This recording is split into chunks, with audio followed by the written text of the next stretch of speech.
Bonjour à tout le monde, je m'appelle Beidiba, je suis danseur, chorégraphe et interprète, natal de la région de Kaolack. Je suis aussi directeur artistique et fondateur de la compagnie Mbossé Dance. Je suis accompagné du secrétaire général et aussi du président de la compagnie qui sont là actuellement et d'un des danseurs interprètes de la compagnie. Et je suis entrepreneur culturel et social en même temps. Vous reviendrez un peu sur l'objectif de 112 heures KAI Festival Saloum. Bon, c'est pas KAI Festival Saloum, mais c'est le festival Back to the Roots Kaolack.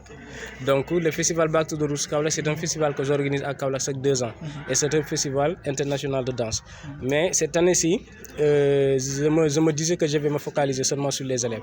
Parce que je pense qu'il est temps de donner l'occasion aux élèves de se promouvoir sur des scènes internationales ou bien sur des scènes professionnelles.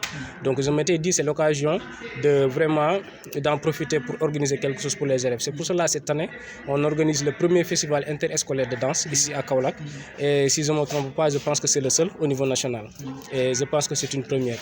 Donc le festival se déroule à partir d'aujourd'hui du 10 au 12 mars 2022. Et aujourd'hui, on a démarré avec la conférence de presse. Et demain, il y aura un atelier qui va s'organiser au CEM, à l'école Ibrahima Fall de Bongré, et d'où on va faire le sargal, on va faire honneur aux femmes, sargal Djigeni, et qui sera animé aussi par Fatou Nia, qui est danseuse interprète aussi de la compagnie et danseuse interprète dans la compagnie Djantibi de Zermen Akoni. Et le 12, il y aura la compétition interscolaire de danse qui va s'organiser à l'Alliance française et qui va se dérouler entre les écoles qui font partie du programme, et ça sera à partir de 17h. Qu'est-ce qu'on peut attendre concrètement de ce projet?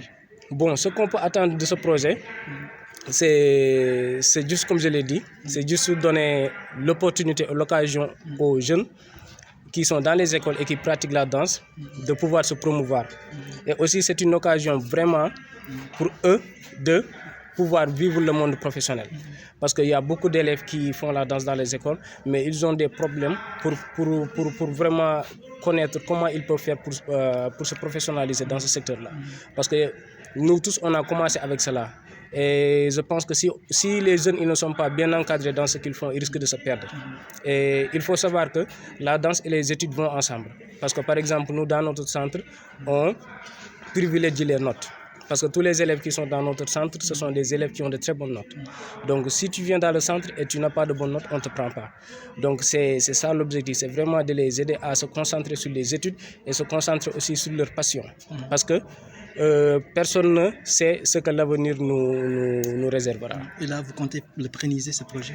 Oui, on compte vraiment à le pérenniser parce que c'est un projet qui doit continuer.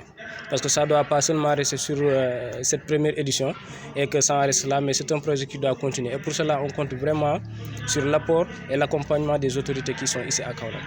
Et là, vous dites qu'il y a des gens qui sont payés sur la base des privés ou bien de la fonction publique réellement? En fait, le projet, cette année, c'est un projet qui est soutenu par le ministère de la Culture et de la Communication. Et c'est à travers ce soutien que moi, en tant que fondateur de la compagnie, et c'est à travers ce soutien, en tant qu'aussi entreprise, qu'on paie les formateurs qui travaillent pour ce programme et qu'on organise aussi ce festival. Merci beaucoup. Merci beaucoup.